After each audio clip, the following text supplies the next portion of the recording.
Hey there, folks. This is Andre, the Game Idea Guy, and I'd like to ask you if you could take a moment to head over to my channel sponsor, Dubby, at w.gg. They have a wide assortment of different energy drink powders that you can put in your water if you'd like to avoid soda and high levels of sugar. You can use the code the GIG for 10% off of your entire order, and it would be helpful to the channel. Thank you very much. Yo there, folks. Andre, the Game Idea Guy here. So you see the subject. Obviously, I'm going to be roasting the Game Awards like I do on a yearly basis. Now this has become a regular thing.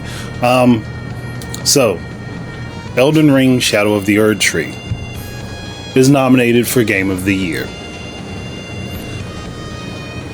But you can't play it standalone from Elden Ring. You can't even launch Elden Ring and then go into the expansion like you can with Monster Hunter Rise Sunbreak.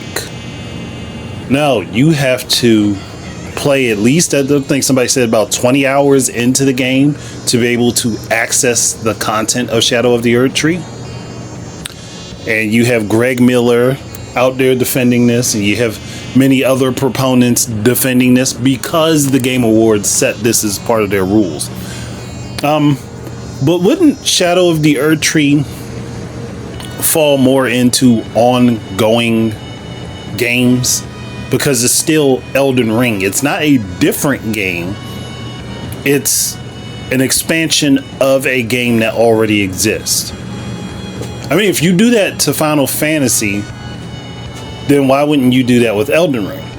But then again, if you're going to do this with Elden Ring, then why couldn't you have done that for the Xenoblade expansions that don't require the base game to be able to be played? That's something to think about. That's something to consider, right? Something to consider. Now, contrary to popular belief, the Game Awards are popularity contests. They've always been popularity contests. Popularity and advertising.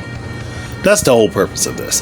And if anybody wants to say it's not, you're either sitting with your head in the ground or you're ignoring the details.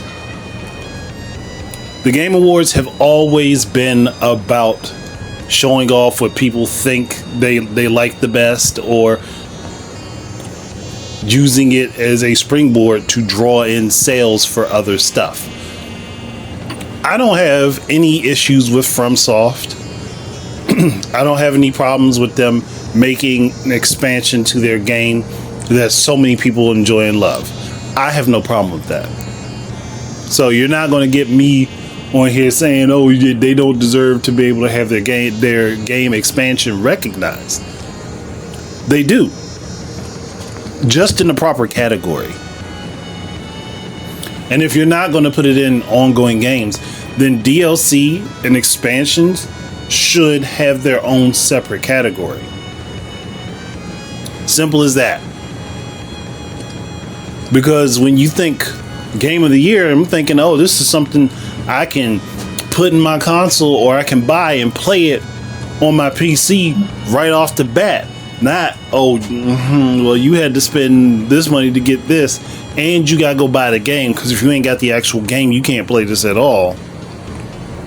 And then you have to spend 20 hours in the game to even be able to access the content that you paid for. What?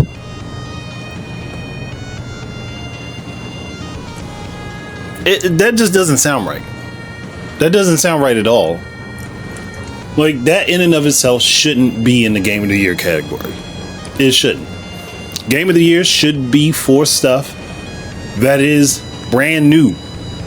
A brand new game. A brand new game. And I know there's going to be somebody out there potentially to say, well, what about games that are sequels? Don't those fall into ongoing? No, because it's a sequel. It's separate from the original. Still connected by storyline and characters and such, but it's still separate from the original. So it's not the same thing. So Let's not mix that up, because at that point, then you could say every sequel in a movie franchise is DLC on top of that movie, on top of the first movie. That don't always make sense. It's one of those things where I think them doing that, they wanted to do that so badly because they knew it would draw attention, and there was some sort of backdoor deal made. Because there's no way that there wasn't some sort of deal made for this to be pushed so hard. That's why they went ahead and put out the little statement or blurb or whatever ahead of time, so that they wouldn't take as much of a brunt from people.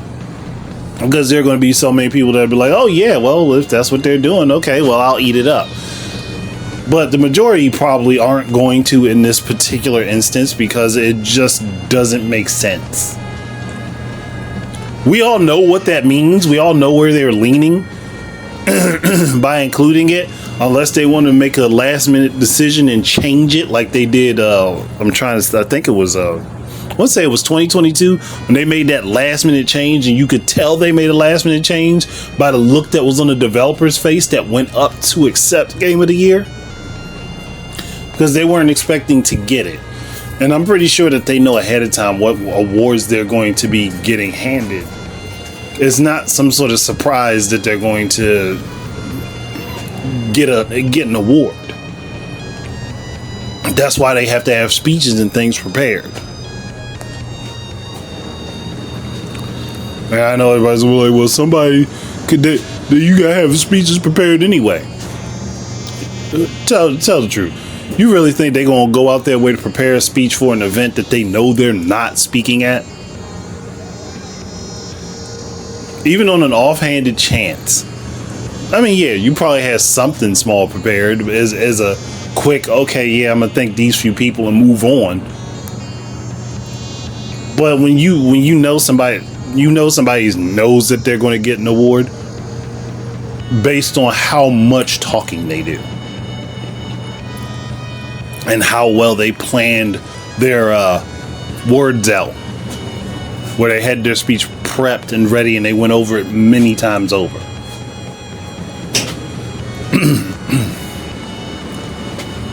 So when they do this, they're telling people that we have to stop trusting what they're doing, whether they realize it or not. And then the people that are jumping behind it, especially the bigger names, like I said, Greg Miller, jumping out there to go ahead and say, yeah, this deserves to be here. Respectfully, there's already a category for that. Why is it not in that category? And why is this in so many other categories to receive awards when it shouldn't be, because it's not a new game, not a fully new game. It's an expansion of a game. So it really shouldn't be in all those categories. People want to say favoritism doesn't exist with the Game Awards.